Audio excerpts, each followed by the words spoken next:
Hi, I'm Chris Purser, and in this video we're going to look at a groove study in 15/8.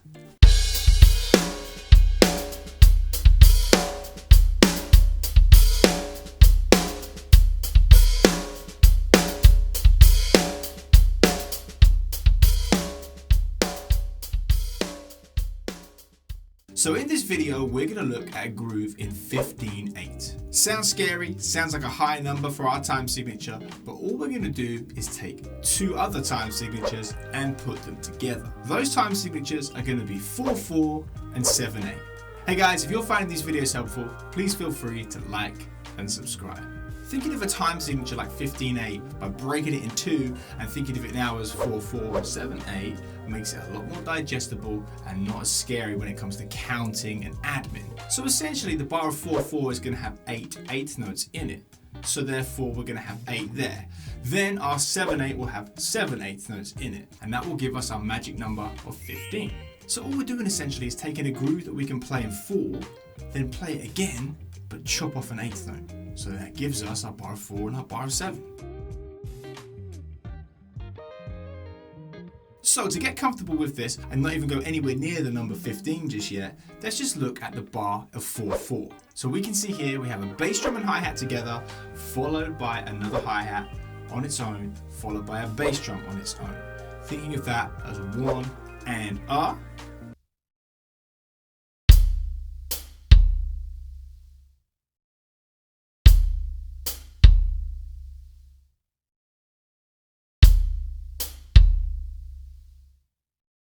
In beat 2, we're going to displace the backbeat. In other words, move it across 1/8 note. So it's no longer on beat 2, it's going to be on the and of beat 2. So we have a bass drum and hi-hat together, followed by a snare drum and hi-hat. And that bass drum and hi-hat together is going to have a hi-hat lift, and we're going to close on the snare drum and hi-hat. Counting this as 2 and.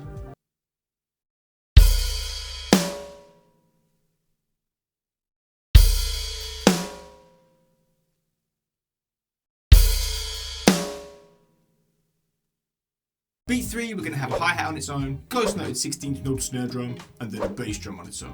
Counting that as 3, E, and.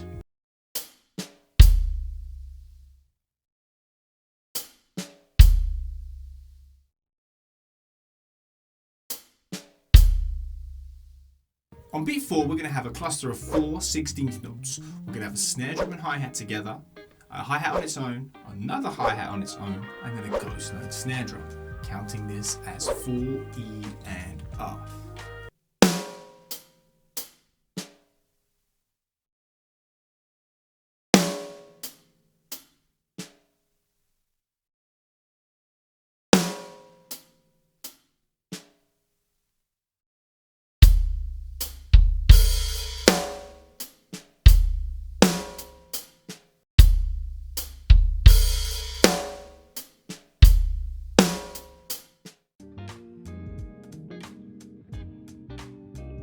So this now brings us to our bar of 7/8. So if we look once again at the bar of 4/4 we just previously played, this is how it's now going to turn to 7/8, like so.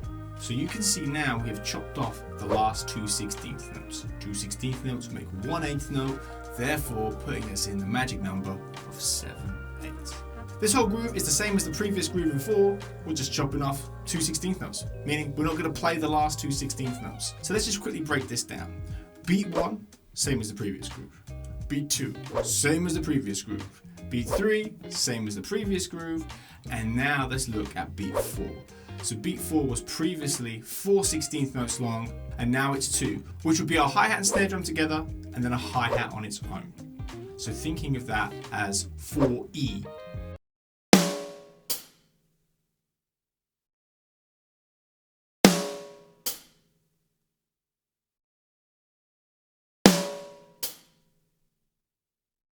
If we were to count this whole bar of 7/8, we could think of it as 1 and a 2 and 3E and 4E.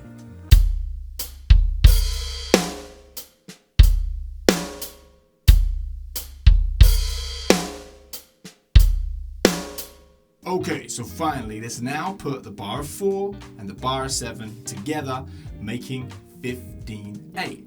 Not that scary when we break it down into 2 different grooves, 2 different time signatures, especially when this whole groove is a 1-bar phrase with the next bar just being the same as before with 2 16th notes chopped off. Job done. Let's hear it all together in 15/8.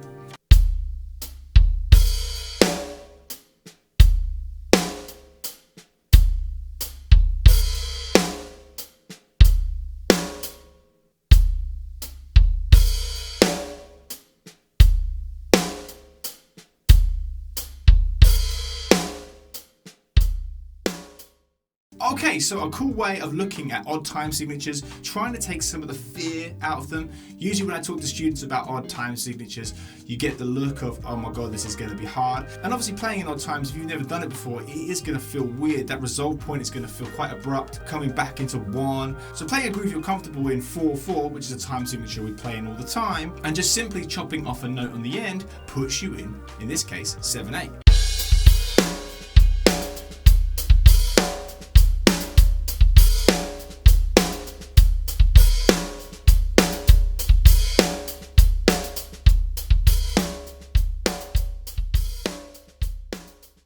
So give this one a practice. It's a cool way of getting you thinking about odd times, how you can create your own odd time grooves, and also get comfortable playing longer time signatures such as 15/8.